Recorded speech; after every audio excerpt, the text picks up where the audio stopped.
again, and welcome to Foreplay Radio Sex Therapy. I'm your host, certified sex therapist Laurie Watson, author of Wanting Sex Again, and blogger at Psychology Today and WebMD. And I have with me Dr. Adam Mathews, my co-host, who's a couples therapist, psychotherapist, and president of NCAMFT. Foreplay is dedicated to helping couples keep it hot.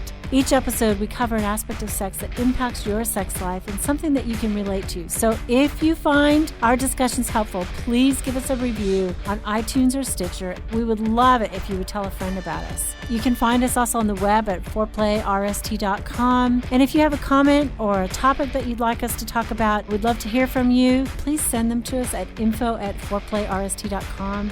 Thanks for listening. Now on to today's topic. So today's episode, Adam, we're going to pick up on part B for 10 mistakes couples make about sex. Right. And so tell me how you're doing. How many of these mistakes have you made, Adam? That's what I really want to know. I'm not telling you that.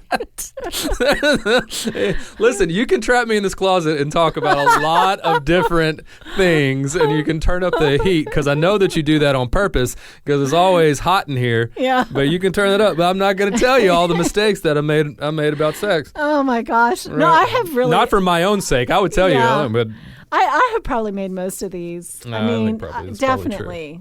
Definitely. They're so easy. They're such common traps. Yeah, I agree. I think that's why they're so universal is because I think the majority of us make most of these mistakes in our relationships, right? Yeah. And they're pretty common. But I think people think, because we're talking about sex and we're really educating and stuff that probably we don't make these mistakes. But you know what? Everybody does. Mm-hmm.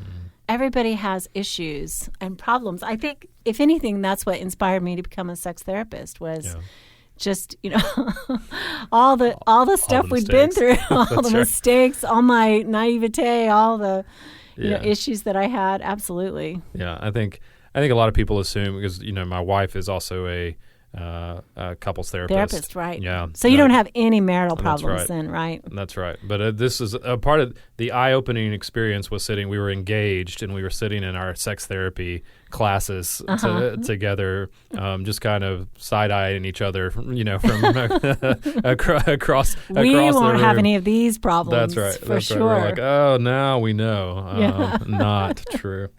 Not true. But last time in part A, the 5 that we looked at, just a quick recap, thinking good sex will come naturally, thinking bad sex is irreparable, a lack of knowledge, a lack of priority, and a lack of planning were the 5 that we talked about. So be sure to check out part A for those first 5.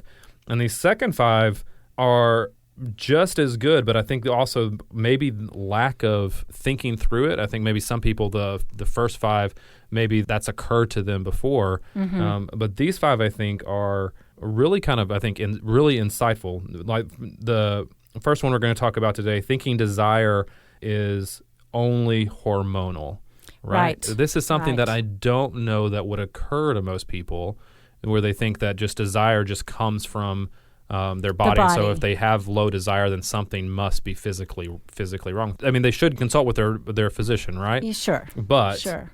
Thinking but that lots of women who have, less than a tenth of hormones that men have great solid desire. And, men who have great testosterone sometimes have low desire. So, it isn't just that. Sex is this really human issue. Yeah. How we feel about each other, the love that we have for each other. We can turn off when we're angry. We can turn off when we're discouraged about the relationship. And I think the other side of it is we can turn on. We can feel sexually turned on for issues that are not really about, having desire, not being horny. It's like some people who I talk to who, maybe they want sex, usually men who want sex multiple times a day. Yeah.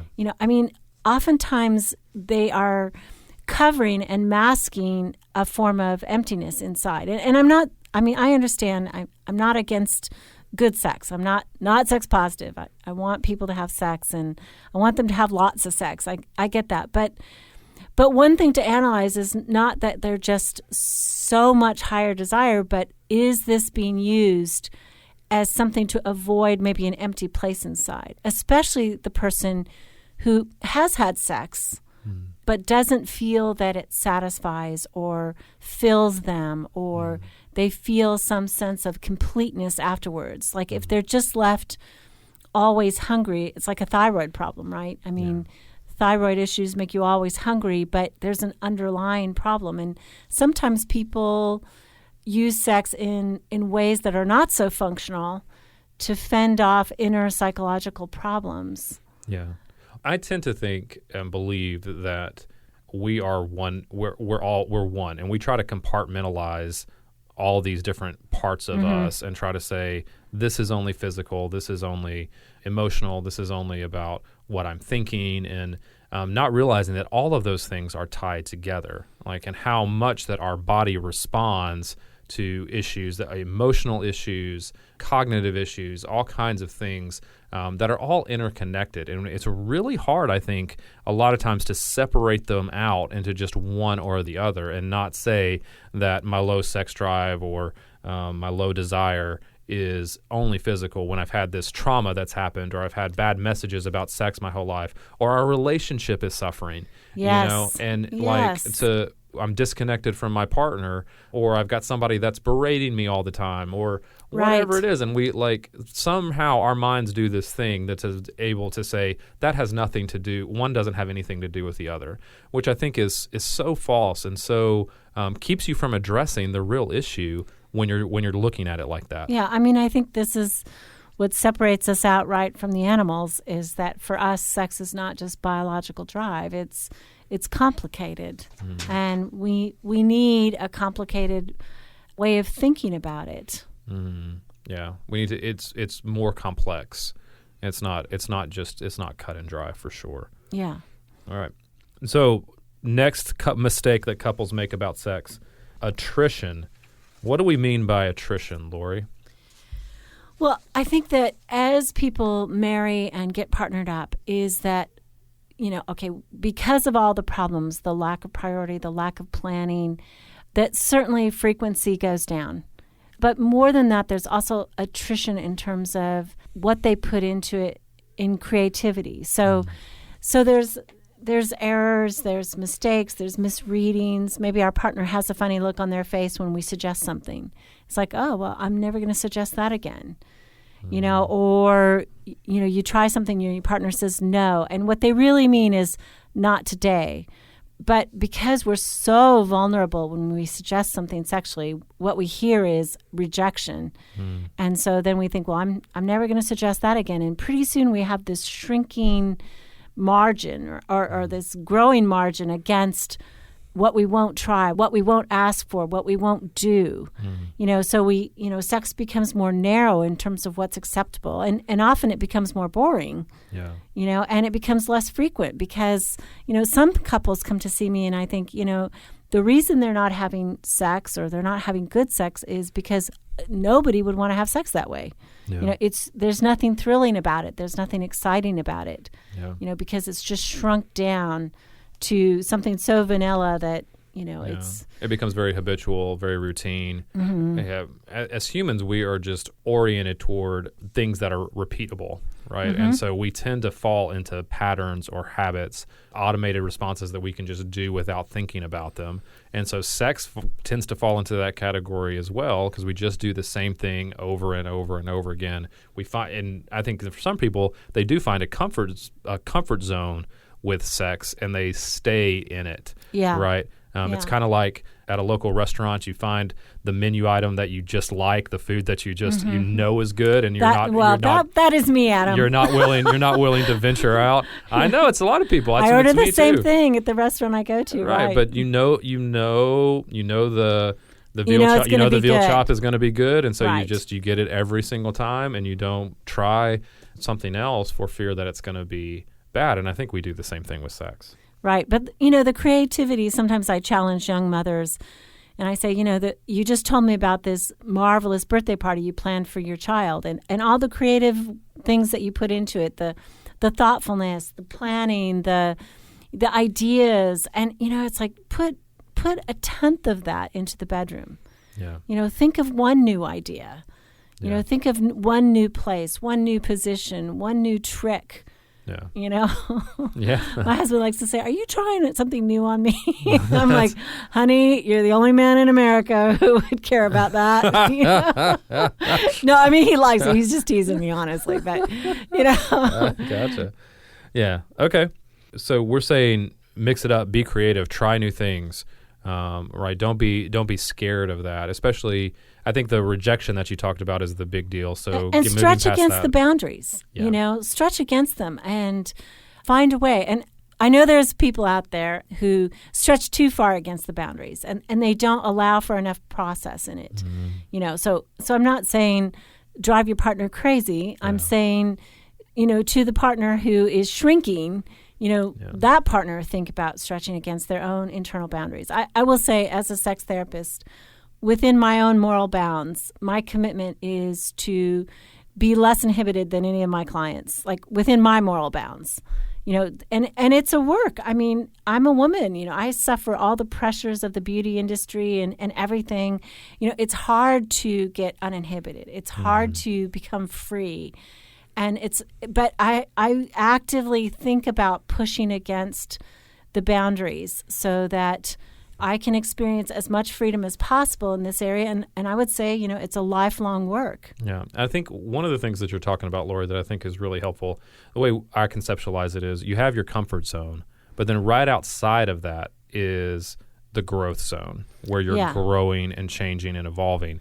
Outside of that. I like the way you put that, Adam. That's so powerful. Say that again. Well, right outside of that is the discomfort zone. That's when things get overwhelming and not get possible. But I think if you think of it as just three concentric rings like a target, the middle is your comfort zone. That's where things are comfortable. That's where things are safe. But honestly, that's where things start to become vanilla, right? And routine. But right outside of that is just, like you're saying, just stretching one step outside of that, one or two steps outside of that, that's the growth zone. That's where you begin to grow and change. If it's too much or if you go too fast, then you're on the outer ring. That's discomfort. That's too much. That's going to start to shut you down and start to be harmful. But there is that space that's in between those, the comfort and discomfort, where you're oriented toward growth and things are continuing to evolve in a positive manner.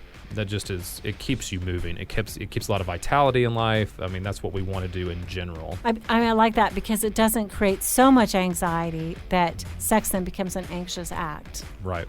Yeah. Oh, I have things to say. We have to come back, right? Right. Let's take a break. So you're listening to Foreplay Radio Sex Therapy with sex therapist Laurie Watson and couples therapist Dr. Adam Mathews. We'll be right back.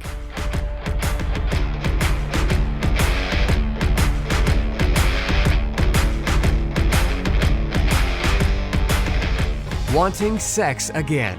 How to Rediscover Desire and Heal a Sexless Marriage by certified sex therapist Laurie Watson. Each chapter is designed to fix one of the problems that cause low libido, from early marriage through the childbearing years, even all the way through menopause. I've also had men read it and tell me that for them it was the most hopeful thing they read about resolving sexual problems. Look for Wanting Sex Again on Amazon.com. You can also talk to Laurie Watson for therapy in person or via Skype. I offer couples counseling and sex therapy, and I think about both aspects of the relationship, emotional intimacy and sexual technique, and that combination together helps marriages be happy. Improve your sex and improve your relationship with Awakening Center for Couples and Intimacy. Find out more at awakenloveandsex.com. Awaken what's possible.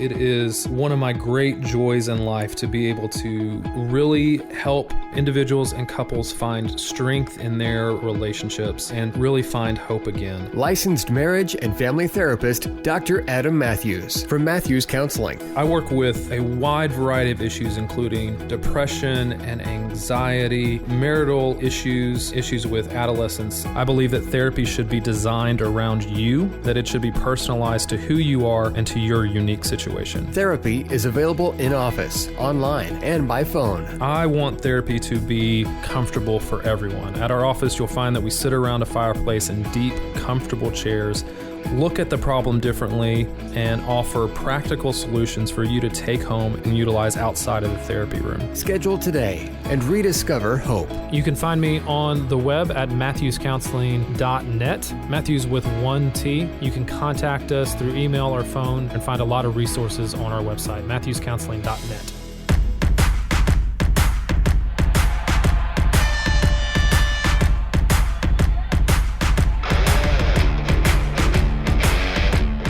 Okay, we're back talking about 10 mistakes couples make about sex, and this is part B, and we talked just about attrition, and what's next for us, Adam? So our next mistake that we have that couples make is assessing their sex life based on one bad moment that they have. And so many people do this, right? Sex is always, we're never supposed to make mistakes around sex, right? Sex is never supposed to be bad. And when it does, it throws us for a loop, right? Yeah, it does. We have one moment where she doesn't orgasm or he doesn't get it up, and all of a sudden everything's horrible. Or both happen at the same time. Well, I think we've had that moment, actually. I know my husband and I had one bad moment, like on Saturday morning before we go for our coffee, and one of the things that I have to do is sort of talk myself down from that. It's like, this is one moment and you got to live to fight another day. You got to live, Sunday mornings are coming. Yeah. And it was just, my husband had been physically active like for 3 days. I think he'd been fasting as well, because he fasts like several days a month just for health purposes to clear out all those cancer cells and stuff like that. And, he was just out of it, and my mind was preoccupied, but we wanted to be together, and it was a disaster. Yeah. And one of the things I tell myself when that happens is everybody has this moment. I mean, everybody has these moments, and it's just, you got to laugh about it. And I will say the one blessing of our sex life is even in bad moments, we manage to laugh about it. I mean, we really do have a sense of humor in bad, and that is a saving grace. And my husband, God love him, he is so funny. And I think he's really just the funniest with me personally. I mean, he's a funny guy, but the closer and safer he feels in relationship, the funnier he gets. And he always says, that's why you've kept me around. And it's probably true, because he is so funny. And we use that, right? We use that to bridge these moments that are not so great. Yeah. I think that's awesome. I think that's really great, because it's really hard not to define your whole relationship around, a half hour or whatever it is. And I think as a sexual pursuer, this is the mistake, right, is we get very focused on the last moment, and anxiety rises, and you have to contain yourself. I would say sexual distancers are more relaxed about it. It's like, oh, it didn't go well, we'll try again. I mean, they usually have more grace about that. It's the sexual pursuing partner who says, oh no, their anxiety gets activated. Sexual pursuers are anxiously attached. Our anxiety interferes with a lot of issues in terms of smooth relationship. Yeah. So part of what we're saying there is bad moments happen. Bad moments happen. Doesn't have to define you. And especially if you don't let anger or disappointment or criticism of your partner get in there, I mean, then you basically, can have sex Sunday morning. Yeah, and I think our next tip actually ties in well with that, or the next mistake that we're saying couples make, and that is they take things too personally. And and so a lot of times those bad moments can be taken really personally, as it's my fault, or you don't want to have sex with me, you don't desire me anymore. Or there's, it becomes very personal. And I mean, obviously sex is personal, but what goes wrong personally or changes personally, it goes sideways. I think about the woman whose husband has ED in one moment, and suddenly she believes that means he doesn't find her attractive. And maybe it's a bad day. Maybe he drank too much the night before. Or maybe it's, his own physiology. Maybe it's his weight. I mean, it could be all about him. Yeah. But when she personalizes it or thinks to herself it's all about me, she's going to withdraw. And I think the same thing for men, like if they think, well, I didn't get her to orgasm, you know, and so I'm not a great lover. Yeah. And it's like, maybe it wasn't her moment. Maybe it wasn't, she didn't put enough into it, or she didn't tell you enough, or she didn't want one. Occasionally women like to have sex and not have orgasms, and that's nearly incomprehensible to men, but it is true. Yeah. That feeling of connection might be enough for her that one time. Yeah. I think we also take personally things like dips in frequency, things that happen naturally in the relationship where sex all of a sudden isn't like it was in the very beginning, and we start to take those things personally. And I think what happens when we take any of that we talked about internally is that we stop putting effort into sex, right? And I think we withdraw to protect ourselves, and it becomes to protect our vulnerability. It really becomes a self-fulfilling prophecy at that point, right? Is that the things that we're doing we don't see the problem as external to us, so we're not doing the things that might naturally solve it. Exactly. I got to say, speaking of vulnerability, I've been really vulnerable on this podcast. I prodded you to be vulnerable, and then I just opened and blabbed. Well, I shut it down. I shut down that vulnerability piece really quick. Maybe I should be more vulnerable. We're gonna get you there. We're gonna get there. Slowly in the growth zone. You keep Adam, me, in the growth zone. You keep me in this closet long enough and turn up the heat enough. I'll just. I haven't had food, so I'm just eventually. But we keep Adam caffeinated. That's right. Whenever we're recording, I go to Starbucks. I'm like, Adam, what do you need? always I need. He likes vanilla lattes. Always needs that. No, you don't tell people skinny lattes. That's too vulnerable, Laurie. You don't tell people that. No, stop it. I like my coffee black, everyone. She is lying. I like strong black coffee with nothing in it. Okay. From a mug. Like a man. Like a man. All right. Okay, what's our last one? Let's move out of that. All right. Lack of talking. This is our favorite one. I think people are going to probably get tired of us saying this, but no one talks about sex. You can't just say it enough. I feel like you can't say it enough. Maybe we can say it enough, but a lack of talking is just always is a mistake. And this is feedback that we get. By the way, we are so grateful for your encouragement, because Adam and I just do this right now for fun. But your encouragement does help us keep going. And oftentimes people tell us that they have begun talking to each other after years of being married without talking about sex because of our podcast. And that's made all the difference, right? It's made a big difference to us to feel like we're making a difference out there. Well, it's made a difference to the relationship. And it's made a difference. It's all about us, actually. It's made, that's what people say, it makes a difference in your relationship because you're actually talking about a lot of these things. And like we talked about just a few minutes ago, you begin to discover solutions to some of these issues that you've never thought about because you're actually having the conversation and getting out of your head. And I would say, in terms of talking, I'm thinking of some people that I know, and particularly, try to listen to what they're saying first. Don't be so anxious. There's a course that sex runs, and it's a long course when we're in committed monogamous relationships that, there's room to develop and grow and, kind of trust the love of your partner that they want to get there too. And so listen carefully to what they're saying. Don't be anxious. And I would say, do talk about your inner thoughts, what you like. Talk about how you like it initiated, talk specifically, and talk in general, about what sex means to you, what it does for you, how it grounds you, what your experiences were. Share. I think sharing the past, maybe I don't think you have to do this. I don't think you have to share every last person you've ever slept with, and I certainly think you have to do that with tact, But what you have learned from your past relationships, I think might be something relevant to share. So yeah.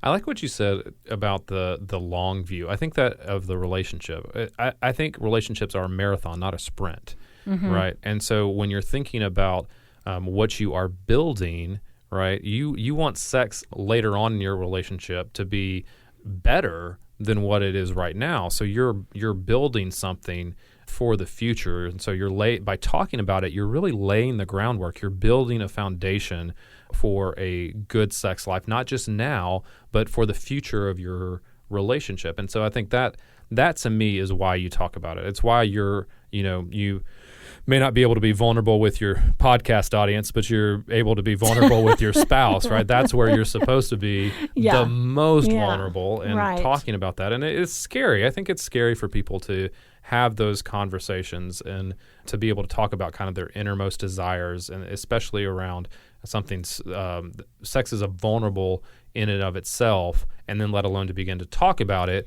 is extremely vulnerable. So I think we recognize the difficulty that couples face in that, but the value of it is so high that it's so well worth the risk. Absolutely, it is. It is. Well, you've been listening to 10 mistakes that couples make about sex. Can you sum it up for us, what our last 5 were? Yeah, Adam? Our last 5 that we talked about today, thinking desire is only hormonal. Don't do that. It's so much more. It's so much more complicated.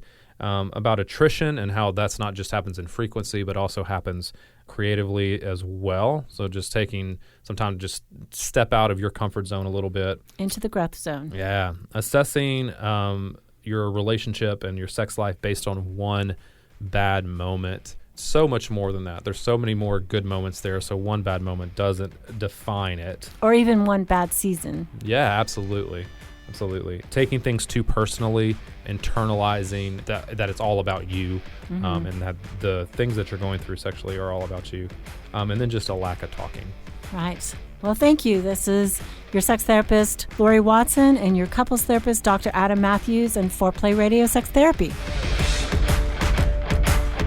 Hey, help us stay on top here at Foreplay. We'd love it if you would subscribe and share it with your friends. And please take 1 sec and rate and review us. Thanks so much.